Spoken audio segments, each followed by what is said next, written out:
If Chelsea had paid 200 million for Moises Caicedo, I don't think anybody would be complaining about the price tag. And that just goes to show how insanely good Caicedo has been for Chelsea. So Tottenham Chelsea ended up 0-1 with a victory to Chelsea, and this makes it 5 wins in a row over Tottenham. A dominant won a victory at the Tottenham Hotspur Stadium that was nowhere as close as the scoreline suggests. Joao Pedro scored the only goal, and Moises Caicedo was absolutely sensational. And Spurs were booed off their own pitch. So let's break down what happened in the game.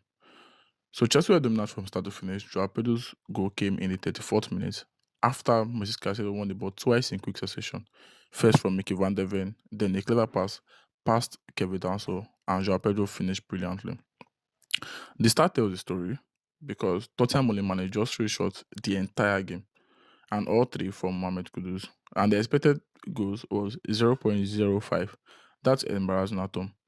So Chelsea could have scored 3, 4, 5 goals, to be honest, because we created 6 big chances and we were only able to score just 1 goal. Joao Pedro missed a one-on-one earlier on. Pedro Neto had a chance saved by Vicario. And Fernandez headed right from close range, and Jamie Gittins somehow missed an open goal in stoppage time. Vicario was Tottenham's best player by now, because without him, this could have been 3, 4, 5, or even 6-0. This result move Chelsea, level on points with Tottenham. And more importantly, it's 5 straight wins over Tottenham. So Chelsea still have the psychological edge, which is massive in derby matches. Enzo Maresca got his tactics absolutely spot on. And the surprise move was playing Rhys James in central midfield alongside Moises Caicedo. No, Maresca explained why though, because he said we needed more physicality in midfield against Tottenham's aggressive pressing with Parina, Bentancur, and Sa all playing. James added height, strength, and quality on the ball, and it worked perfectly. Chelsea controlled the game and controlled the midfield battle from start to finish. The game plan was simple: press Tottenham high, win the ball in dangerous areas, and hit them on the counter when they committed main forward, which was evident in Chelsea's goal. With Moises Caicedo pressing high and then playing Joao Pedro through to score the only goal of the match. Enzo Maresca called Moises Caicedo one of the two best defensive midfielders in the world alongside Rodri.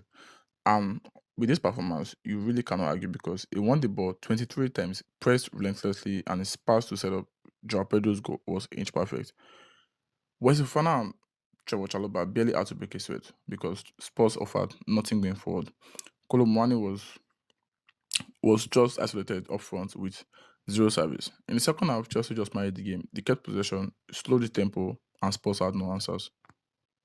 So let's talk about the key moments and turning points in the game, and which was the goal obviously because Moises Caicedo double tackle and vision to find Pedro was world class. But Joao Pedro's finish deserves credit too.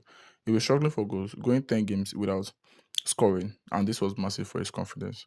So he had missed a chance earlier, and that could have changed everything. Because if he had scored that, yeah, the match could have gone 3 or 4-0 victory to Chelsea. So let's talk about his standard performance.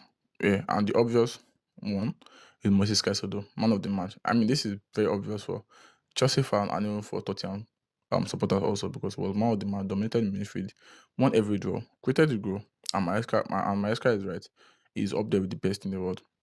And also we have Joao Pedro, although he could have scored 4 easily, but he scored the important goal of the match by winning us 3 points.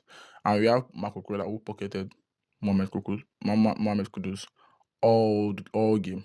Yeah, it was brilliant defensively, kept his discipline all game. And then you have Rich James playing in midfield. He was composed, physical, and showed real leadership. And we have Robert Sanchez, who, in my opinion, has been in this particular match was rock solid, because that it was our answer to the set piece goals we've been considered for a while. Yeah, he swept all area balls, collected them, and relieved the defense of any form of pressure. What this means for Chelsea, this is massive because now we go level on points with Spurs. As at when we played the game, we ended the match in first place, and at the moment we're probably like fifth or sixth. So it's actually very, very crucial because the players needed the confidence going into the next round of games. And more importantly, we did it without Cole Palmer and Liverpool. That is significant because it shows they can win big games even when their best players are missing. So the Caicedo, Enzo, James midfield worked brilliantly. That's a blueprint Maestro can use again. So for Tottenham though, this is a crisis. So next up for Chelsea in the Premier League is a home match against Wolverhampton Wanderers next Saturday. 3 points there, and suddenly Chelsea are right in the mix for top four. But before then, we have a Champions League match against Karabakh coming up next. 6 points in 6 points in the next available 6 points.